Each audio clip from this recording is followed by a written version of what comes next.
So this is a review of the red pepper case for the Note 4 cell phone from Samsung. Now, red pepper case apparently is a knockoff of LifeProof case, and I think red pepper dash case might be a knockoff of red pepper cases. Anyway, this one is red pepper cases. If you go to their website, this is the one that I'm reviewing. It's the red pepper case, and it's available for the Note 4.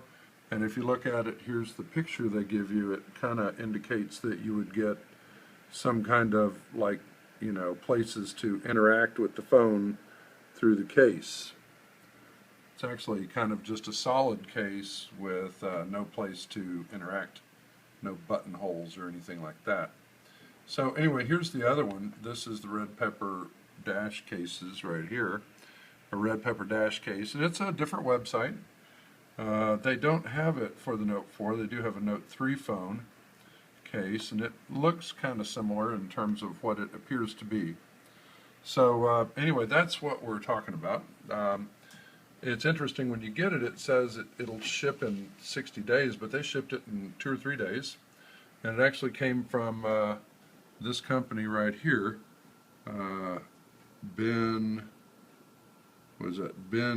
Goo Incorporated. Anyway, and they shipped it, and it came, and it looks nice. Let me pull it out of its packaging here, and here, if you could hold the phone for me, I'll just just kind of look at the case down here. Okay, so this is the packaging, and I've obviously already opened it up once. So let's just pull it on out, and it has this thing telling you about the waterproof case and all that. It says it's good to 6 meters. It tells you just to kind of open it up and put it in there. So here we go. I'm going to do that. It comes with a nice little lanyard I haven't gotten out yet that goes into the case. And that's handy for a Note, because it's so big. The case is kind of small. I mean, here it is next to the Note 4, and that's nice. It's not a monster. And it seems to be pretty well built. But there's no places for anything, certainly not the stylus, no places to get to the volume and so on. So let me pull this open. I guess I have to do it from this side here. So I'll just open up these 3 things right here, and it just swings open. And it's got this kind of advertising thing, and then you get this case, and you're supposed to just like drop your phone in it. So first off, I'm just going to drop a piece of tissue in here, and let's close her back up and see how it does in the water. Don't want to really trust my phone to it before I find out if it's really waterproof.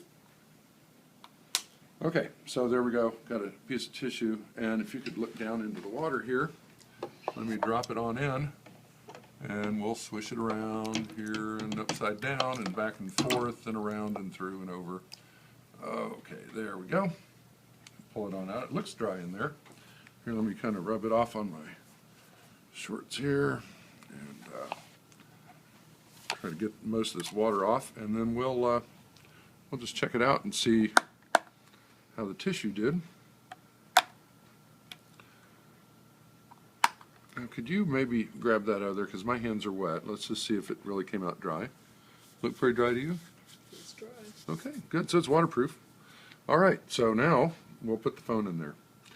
So to put the phone in, this is kind of like a film or something. You see how I can just kind of poke it up like that? It's just a thin film.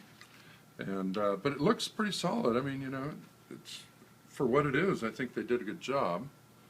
It just doesn't have any access. So it's got a little indentation for the camera thing, so you kind of lay it right in there. And then we just seal it on closed here.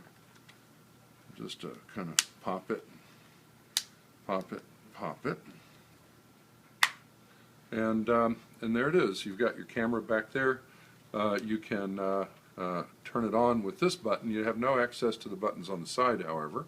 And also the fingerprint reader doesn't work. So if you want to get into it, you'll have to use your backup password to get in, because it doesn't have that. It is somewhat responsive. Like, I can type stuff in pretty good, and I could move things. It seems it's kind of okay. It's a little sticky. It's kind of got a little bit of grab to it here. And anyway, so and you can operate anything that you can get to through the film, but nothing else. There's no other ports, no other holes or anything. So it looks pretty nice. But one nice thing about this is it looks like it's, oh no, it doesn't float. I saw an advertisement that showed a phone floating in it, but apparently it does not float. It'll sink on down. But there it is. It's a clear case. And that is what the red pepper case looks like, and that's what it is. I think where I'll be using it is if I know I'm going out, into the rain and I want my phone and it's just going to be a real slosher or something. I'm going to go do a work party or something. It might be nice to have this, knowing I can't really use the phone. But for daily use, I would not keep it in here. The good news, though, is it's really not that hard. A lot of cases are like this big project to get them in and out, and this one's not that bad. I mean, you just go over here and pop and pop and pop. I guess this is it. And then you just kind of slide it open, and there's your phone, and there's your case. So that's it.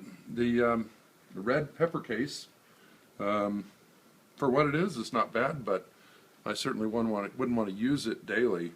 As a way I use my phone. It also kind of interferes with the sound a bit. It really blocks out and muffles your sound. So that's what it is. If you're thinking about getting one, for what it is, it's a good product, but it's not exactly the case I'm looking for. I need to be able to have access to my stylus and volume buttons. I want a phone case that I can just keep it in and use it, and it's not quite that. Okay, that's what I got for you. If you want to buy it, you saw the website. Have fun and enjoy. Thanks. All right.